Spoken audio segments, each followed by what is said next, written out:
Check out this super cool 50 Chevy. Has all the original patina on it, which looks absolutely gorgeous in clear coat. Best yet, it's LS swapped. Oop, falling on myself. Some really neat interior styling on this truck too. It's finished off with some odometer gauges, and this thing even is on air ride. Check that out. Super neat truck. The builder of this truck even put in some nice added features to make it a little bit easier to service. So since we have the air ride system, now we've got this big heavy metal bed. It was easier to lift up. How about that? That brings us to why we're here today. The owner feels like this truck is underpowered. It doesn't downshift when you floor it when you're at, say, highway speeds. It doesn't do a burnout. It doesn't really perform how you would expect an LS swapped truck to perform. This truck's been through about 2 tuners now, and he needs some clues to help him figure out what to do with the setup and the calibration to get it back on track. Let's take a look under the hood. Packaging and getting everything to fit in the engine bay is a major concern with an LS swap, and because of that, some design choices have to be made. On this chassis, the alternator and the AC compressor were high mounted, which required the coils to be relocated to kind of a custom bracket. This is a very common thing people do, to just put their coil somewhere else.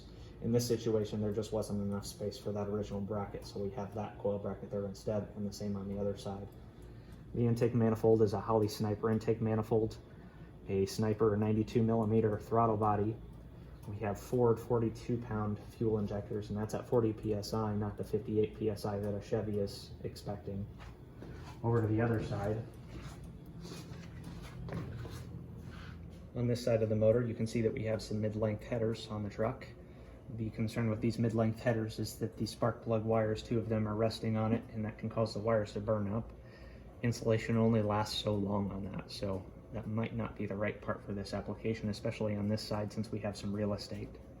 The fuel system is regulated by a Corvette filter regulator that's about halfway back the truck, and it's installed in a deadhead type installation, so fuel is regulated and pumped up through this fuel feed line to this fuel rail. It loops under the throttle body over to the other side to feed those injectors. We're going to talk about some design choices and considerations now. Most builds are work in progress, so this is not to talk down on the truck, it's just to provide constructive guidance on how to go forwards and how to make an improvement on this build. Aftermarket performance parts are cool, but it's also important to make sure that they actually contribute to your overall goal. One of the parts on this setup that I don't know that was the best fit for the customer's goal was the Sniper intake manifold. With the Sniper intake manifold, that also necessitated a different throttle body, a different set of fuel rails, and probably a different set of fuel injectors just based on the height of the truck fuel injectors. Additionally, to get this throttle body and manifold and everything in here, some design choices and customization had to be made in order to get everything to fit. Our steam ports are not factory steam ports. We have some riv nuts going into the intake manifold to hold this intake tube on. We had to make a custom bracket for the throttle body. Things don't just quite fit how you would expect. The Sniper intake manifold has a 4-bolt flange to bolt up your throttle body, whereas most of the earlier generation LS motors have a 3-bolt flange to bolt on the factory throttle bodies. So you couldn't use the factory throttle body in this implementation and had to upgrade to something else. Now, if you're trying to buy something that matches up to your Sniper intake, the go-to is typically a 92mm Sniper throttle body. There are some concerns with this throttle body, however, as it isn't machined the same way that the factory is in terms of idle air control passage. This is a factory GM idle air control valve. It's installed right here in the throttle body, and its purpose is to allow pre-throttle body air to bypass the throttle blade to allow the motor to idle. So if you look in the middle top of this throttle body, there's a little passage, this one right here, that allows air to the tip of the idle air control valve. And the further in or out you move the idle air control valve's tip, the more air is going to be able to bypass the throttle blade and go into the intake manifold in this direction. The tip of this idle air control valve motor has a clear taper to it, which lets it somewhat penetrate the bore of the throttle body in a factory application. When used in this casting of throttle body, though, the taper is not the same. So since that is not machined correctly, the amount of air that's able to bypass this valve isn't consistent with what you would expect in a factory application. Now with a Holley ECU or something that controls the idle air control valve based on steps, that would be fine. A factory ECU, however, actually has a table that tells the ECU how much airflow is bypassing this idle air control valve at any sort of opening, so that it can calculate based on airflow how far to open the valve. So since the tables don't match up anymore because the taper of the throttle body was changed, it's not going to run as well as you would expect. Only the last third of the valve's control actually seems to have a bearing on idle speed. It can be tuned this way, but it's not really an ideal solution. On the other side of the throttle body, we had identified an additional concern that is going to need some modifications to correct. Kelsey, would you floor the truck? So, while the throttle body is close to open, it's missing about 15 degrees. Also, notice the flex on this bracket. It was probably measured correctly, but due to the flex of the metal, it's not opening fully. I can feel that in here on my foot. Nice. This swap has required some other customization of the intake manifold, like this map sensor being installed up top as opposed to being installed underneath it. You can kind of see where another map sensor is still hanging out there down below, where it's not easy to get to. I really feel like a lot of the complications of this install would have been avoided if it could have used a factory intake manifold and throttle body and just had a similar tube coming to a filter that's over here. The filters, they don't really need to be pointed forwards to bring in air. It looks kind of neat, but doesn't serve any functional purpose. Next, we're going to step through the calibration. We're using HP tuners to compare the existing calibration to a stock calibration from a 99 truck, which is what this ECU came out of. This allows us to see anything that was modified in the calibration highlighted in green, whereas all of the items highlighted with blue are factory values from a factory calibration. On this tab, target idle speed was modified, but none of the control mechanisms to help the idle air control valve hit those targets should the base running airflow on this tab be off. This is base running airflow. This is how much airflow the ECU is commanded to require to maintain idle speed. This table should look like this with a nice slope to the curve. That way, as the motor warms up, it needs less idle air. This stair-step based table is not appropriate for the calibration and needs to be refined with actual data.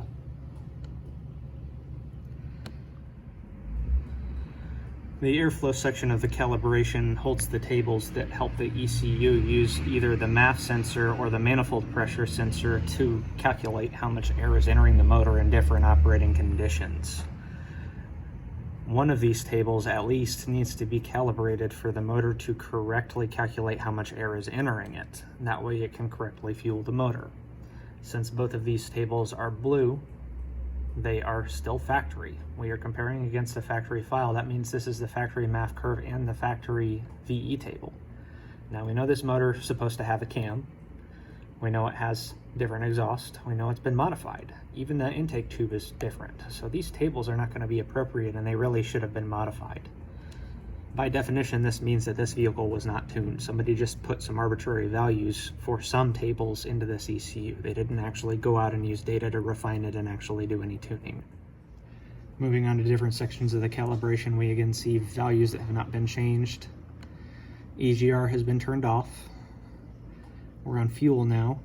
The injector flow rate has been updated to 42 pounds an hour across the board, but this is wrong for two reasons. The injectors are only 42 pounds an hour if they're supplied about 40 psi pressure. This system, since it has a Corvette filter regulator, is running at 60 psi, which means that these injectors flow more than 42 pounds. Additionally, we only have a flat value across this table in a situation that we have a vacuum referenced fuel pressure regulator.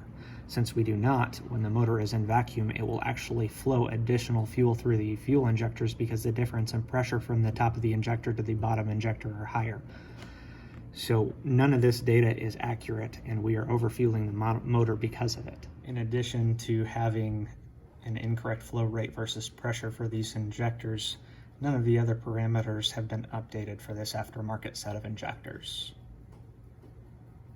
Next, we're moving to Power Enrich. The amount of throttle that's required for this motor to inject extra fuel and run additional timing for power has been updated to 75% throttle from 85% throttle. Not a significant change. And the commanded air-fuel ratio for when you do add the additional fueling for power is still left at a factory value. That's typically not appropriate if you're going to, say, have a fast truck as opposed to a truck that may tow at high loads. Things that should really be modified in a calibration. Let's take a look how ignition timing was calibrated. Again, we can see in green the tables that have been modified, whereas anything in blue has been left as a factory value for a 99 truck. This max torque timing table, I don't know that that was actually something that was modified by the calibrator as opposed to maybe a truck-to-truck difference from the stock files. The high and low octane tables, however, have been calibrated, and the means for which they have been calibrated is not really appropriate, or shouldn't be considered tuning to start with. So as you can see in the graph to the right, we have a nice little plateau here at 28 degrees of timing. When you're full throttle, this is the operating range that your vehicle is going to be running within. So to save time and just get it done, I guess, this whole section where you're going to be when your full throttle was selected, somebody hit enter 2.8 enter and called it tuned. That's not really appropriate, and it gets worse if you consider that there's other tables that modify this value. So while we're commanding 28 degrees full throttle here, we have several tables in this section under base correction that will be added or subtracted from that table to get to our final timing value. The most noticeable one here is fuel base. This is an additional amount of timing that's added to the higher low octane tables depending on what air-fuel ratio or EQ ratio we're commanding. Let's step back to fuel, power, enrich so we can see what EQ ratio we were commanding when we're in a full throttle operating range. I'd say on average 1.3. If we step back to the spark configuration and go into base fuel corrections, we can see that at an EQ ratio of 1.3 in your full throttle operating range, this table would be adding another about 6 degrees of ignition timing for a total timing of around 34 degrees. That's quite a bit for one of these style motors. At the end of the day, this awesome build still has some room for improvement, so we're going to send them off with one of our startup calibrations based on some actual data from the truck as well as the parts that are installed on them. That'll give him a nice foundational truck to drive around as he thinks through any configuration changes he may want to make before a final tune.